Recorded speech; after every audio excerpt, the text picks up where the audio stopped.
रक्तचंद्र की रात गंगा किनारे बसा देवव्रत गांव वो कई रहस्यों से घिरा था, लेकिन सबसे खौफनाक था रक्तचंद्र की रात। कहते थे हर 100 साल में एक रात चांद खून जैसा लाल हो जाता था और उस रात गांव के किसी न किसी इंसान की मौत हो जाती थी। पुराने लोग मानते थे कि यह श्राप अघोर वन के उस भेड़िए का था जिसे 100 साल पहले गांव वालों ने मार डाला था। लेकिन युवा पीढ़ी इसे बस एक कहानी समझती थी, सिर्फ एक मिथक। भयानक रात की शुरुआत। इस बार की रक्तचंद्र की रात बस कुछ ही दिनों दूर थी। गांव का निडर युवक अर्जुन इन कहानियों पर बिल्कुल विश्वास नहीं करता था। वह हंसकर कहता, श्राप व्राप कुछ नहीं होता, बस बुजुर्गों की बनाई कहानी है डराने के लिए। लेकिन 70 साल के बाबा त्र्यंबक ने चेतावनी दी, जो इस रात जंगल में गया, वो कभी लौट कर नहीं आया। पर अर्जुन जिद्दी था। उसने तय कर लिया कि वह रक्तचंद्र की रात अघोर वन में जाएगा और सच का पता लगाएगा। रहस्यमयी जंगल और वहम की आहट रात गहराने लगी। पूरा गांव घरों में दुबक गया।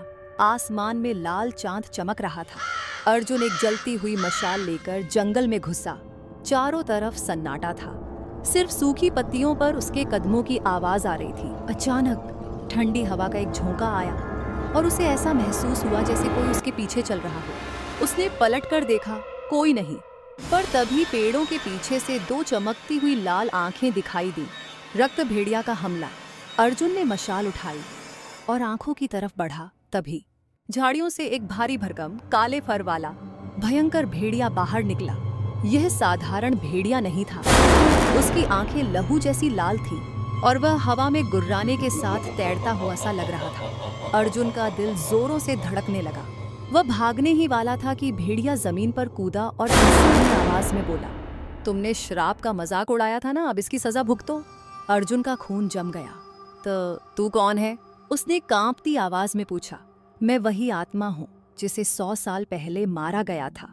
अब हर 100 साल बाद मुझे तुम्हारी तरह एक नए शिकार की जरूरत होती है। जीवन और मृत्यु की जंग। अर्जुन जानता था कि भागना बेकार है।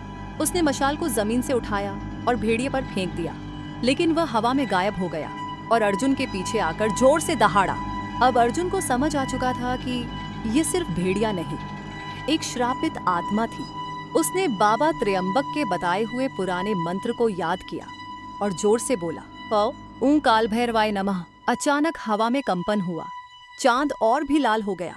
भेड़िए ने चीख मारी। उसकी खाल से धुआं उठने लगा। वह जमीन पर गिरा और अर्जुन को एक पल के लिए लगा कि वह जीत गया। लेकिन तभी भेड़िए ने आंखें खोली और फुफकारते हुए कहा, तूने आज मुझे रोका है, पर मैं फिर लौटूंगा अगले 100 साल बाद। इसके बाद वह भेड़िया हवा में घुल गया। अर्जुन ने चैन की सांस ली और गांव की तरफ भागा। रहस्य जीवित है। अगली सुबह जब वह गांव लौटा तो लोग उसे देखकर हैरान थे। बाबा त्र्यंबक ने अर्जुन के कंधे पर हाथ रखा और कहा, तू बच गया, पर श्राप खत्म नहीं हुआ। अगली रक्तचंद्र की रात फिर कोई नया अर्जुन होगा और फिर ये कहानी दोबारा दोहराई जाएगी। गांव वाले सहमे हुए थे। अर्जुन ने रक्तचंद्र की उस रात को जी लिया था, पर वह जानता था कुछ रहस्य कभी खत्म नहीं होते। ऐसे वीडियो देखने के लिए चैनल सब्सक्राइब करें।